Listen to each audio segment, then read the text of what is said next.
Welcome to the Volusia County Chess Club, where real chess players play real chess games. I'm your host, Tony C., and this is where we would normally do your weekly recap.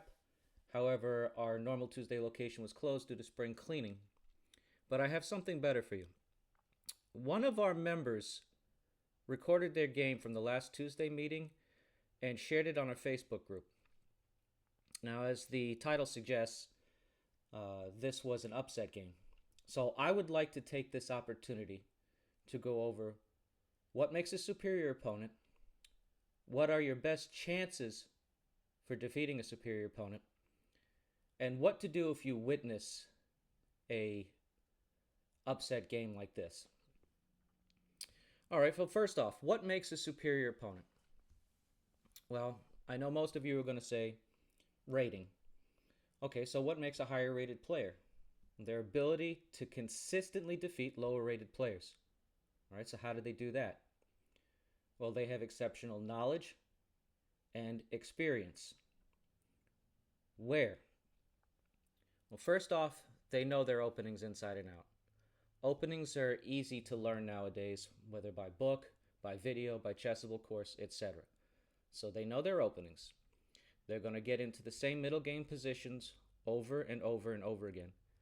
And they're going to be superior in their endgame technique. They know how to convert the advantages they've gained in the middle game to a win. Or they know how to hold the position to a draw if something went wrong. All right, so your superior opponent is going to be stronger in the openings and the endgame. So how can you maximize your chances for winning against them? Well, first off, you have to believe you can do it. Winning begins before you even move a piece. If you don't believe you can, you won't. And second, you have to realize that your best chances lie in the middle game. But don't take my word for it. Let me see what's in the bookshelf back here and see if we can't find some more information on this topic. Oh, look at that. Just happen to have How to Defeat a Superior Opponent by Edmar Mednis. Let's see what he has to say about this. All right, his number one rule for defeating a superior opponent is playing with confidence. Playing with confidence is the single most important principle.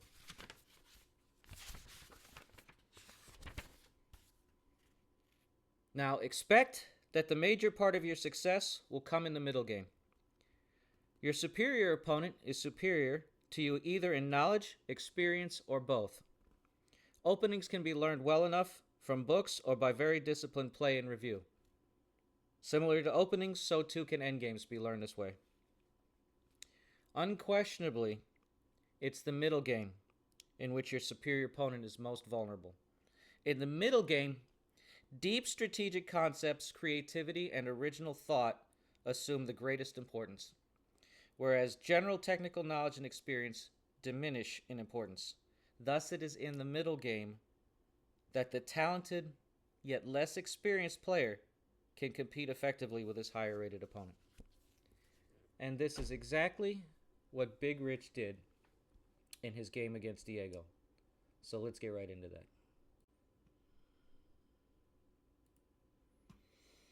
All right, we'll be looking at this game from Big Rich's perspective. Well, Diego opens 1c4 English. Now, the English aims to take control of the light squares in the center. Most common response would be to play e5, and you can be playing for a reverse Sicilian. But Big Rich chooses c6, a Slav defense. So instead of being aggressive playing e5, he goes ahead and stakes his claim on d5. It stakes his claim in the center as well. d4, good. White takes space. Knight f6. Black develops a piece. Knight c3, and it looks like we're getting closer and closer to a queen's gambit decline. e6. Now, I'm not too happy with this move. I understand the idea behind it, Black wants quick development, wants to get their dark square bishop out, probably to b4 where it can pressure the knight. However, without playing d5 right away, this gives white the opportunity to take the center immediately with e4. But white does not do that. White plays g3. The computer gives this a question mark exclam. Now, this appears as if Diego is going for a more Catalan type structure, so he's trying to set up a position. Black continues with bishop to b4, putting pressure on the knight, still inhibiting e4 from being played. Queen c2, a solid move. If the bishop takes the knight, the pawn structure will remain intact. Now black gets d5 in. All right, now things are looking better for black. It is an equal position, 0.00. Exchange in the center. Now, queen takes d5. It's better to exchange with the pawn, or capture with the pawn, so that you open up this light square bishop. In this game, this bishop is going to become black's main problem. If black can solve his problem with the light square bishop, black will at least be equal and will possibly be better. Here, why take with the queen? Okay, the ideas behind taking with the queen is the fact that this knight cannot recapture. It's pinned, right? So, black goes ahead and makes a move with an attack on the knight, the rook in the corner. However, white can easily sidestep this problem by natural development move with knight f3. Black continues to develop with knight b d7. Again, this bishop is looking bad. Bishop to g2. And now black moves the queen out of the way. It's true that this knight was pinned to the bishop and the knight couldn't move yet. However, once white castles, the queen would be effectively on pre once the knight moves. So the queen had to move again. So now white develops again with attack on the queen. This is why you don't bring your queen out early. White is going to complete his development while black is behind.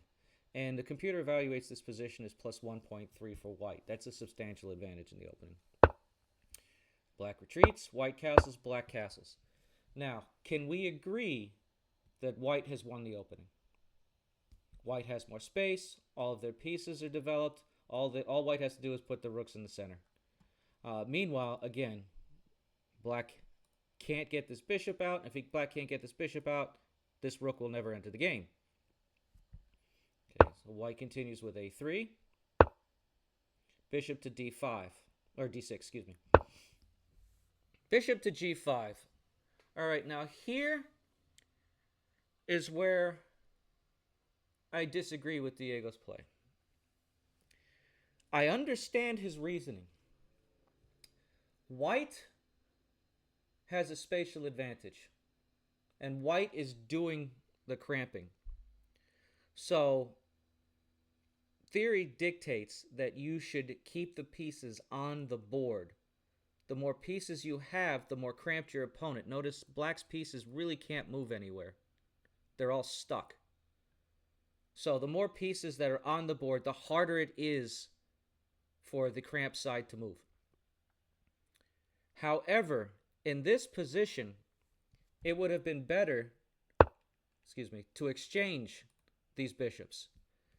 At a glance, you can see that black's best piece is his dark square bishop. That's his most active piece. It's pretty much the only piece that can move. All right, so if white exchanged these pieces and put his pawn on a dark square, white would stand much better. All right, so white decides to pin the knight and try to keep the pieces on the board. Loses a little bit of advantage, but still has a considerable advantage. This bishop is stuck here. Now, what black should be doing is playing h6 right now and force this bishop to either exchange off or move to a more passive position.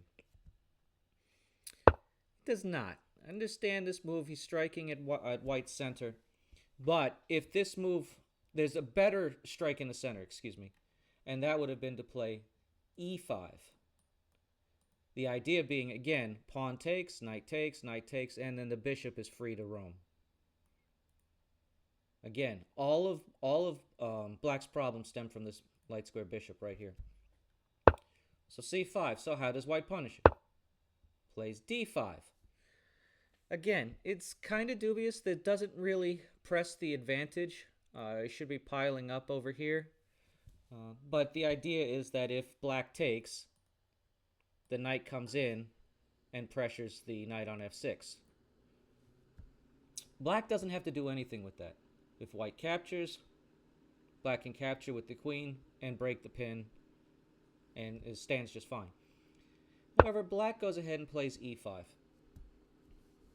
Not a bad move, but now it's making the dark square bishop worse.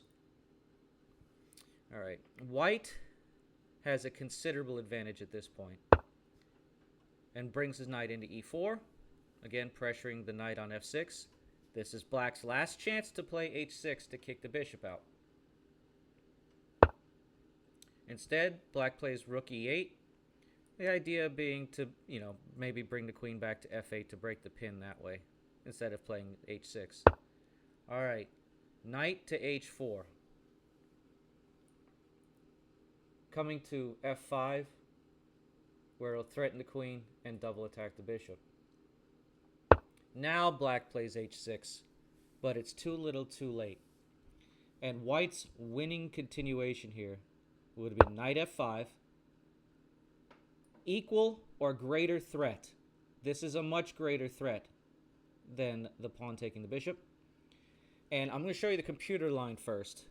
The computer opts to give up the queen. Why? Because at least they get 2 pieces and a pawn for it. So that's 7 versus 9. So they have chances. Now, however, the human move. Let's see what would happen then. Oh, that's the game continuation. Oh. All right, so if the knight moved in, excuse me again. The knight moved in. If the queen retreats, bishop exchanges, knight exchanges, knight on f takes d6. White is just up a piece, and everything is going to get exchanged off. So that was the opportunity that white missed. Okay, white, the superior opponent, missed his chance. Now let's see what happens when black gets an opportunity. White instead played bishop takes f6 now. Black plays knight takes f6. Knight takes. Queen takes. Knight f5 now. Now, the whole reason that Diego had moved the bishop to g5 was to keep the pieces on the board. But what's happening? All of the pieces are coming off. And the advantage is going to black. Now that e5 is played, the bishop, the light square bishop that had been causing black all the problems, gets traded off. Queen takes. And black has an advantage for the first time in the game. A full point. Black now has a target. And I love this move that black plays. e4. Disconnecting the bishop from the pawn. Now, black is on it twice. White is only defending it once. White defends with the rook. Black attacks the queen. Now whose queen is misplaced? Queen moves to f4. Rooks get doubled. Queen retreats to c1. Rook takes. And black gets its first gains. Queen to c2. Rooks double in the center. Now, I know what Big Rich is trying to do. He's trying to attack the king, White's king. From here on, the plan is going to be to go after White's king. But it leaves the back rank a little weak. But again, black is still winning here. All right. White is trying to avoid exchanging pieces since they're down material, but they can't give up their second rank like that. Black takes the second rank, takes what was given. White plays queen to b3. Black plays b6. Creating a nice pawn chain, keeping the queen out from the back rank. e3. Well, black was threatening to take, but the problem with this move here is that now it gives black's rook on the second rank more scope. So now black is targeting the f2 pawn, which he immediately jumps in and attacks. Knight to g4. White must defend. And now c4. c4 is an interesting move. It does give the advantage back to white, or actually it equalizes the game. But having talked to Big Rich, I understand it. He's trying to get the queen off of the defense of the third rank. The idea is to capture, to sacrifice on e3, open up the king, and get black's pieces to the second rank. Alright, so white does not take. White plays queen a4. Now there's pressure on the a7 pawn. Oops, sorry.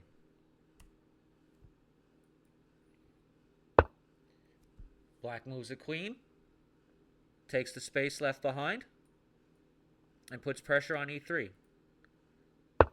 Now Diego plays queen a6. And if you'd seen this in an online game, you would think that that was a mouse slip. Even the computer says the best move is for queen to take a7. However, I like this move. I like this move a lot. This move is tricky and trappy. This is the superior opponent saying, I'm not going down without a fight. Very quick, Diego is to notice which piece is loose. Loose pieces drop off. Weak back rank, loose piece. The idea is queen c8 check, and queen takes g4. But black doesn't care. Black goes to sacrifice the knight. This was his plan all along. And although the computer doesn't like it, it's a human plan. And Mikhail Chigorin said, even a poor plan is better than no plan at all. So black is going to be consistently attacking white's king now. All right. Of course, black has to accept. Queen takes with check. King moves. Queen moves to e2. Now, black is on the second rank. They traded a knight at this point for 3 pawns. Technically, this position is equal. But wouldn't you rather be the attacking player here? White must defend. Now, black makes a blunder. But it's a natural move. This move sets up a brilliant mate. And here, Diego made a mistake and attacked the queen, giving black the opportunity to sack the rook. King takes. Queen mates, because this bishop is pinned. Now, there was a way to defend against that, but it's extraordinarily difficult to see. And I'd like to paraphrase Emmanuel Lasker here. Without blunder, there can be no brilliance. Excuse me. Mate. Well, let's go back and see from here where white's counterplay was. To defend this, you see black's intention is to sack the rook. White has queen to c8 check, king to h7. Now attack the queen, and if black decides to do the same thing, white can now block with the queen. So there was a way out of it. And it's amazing how this game never reached an endgame. Big Rich defeated Diego in a very attacking middle game.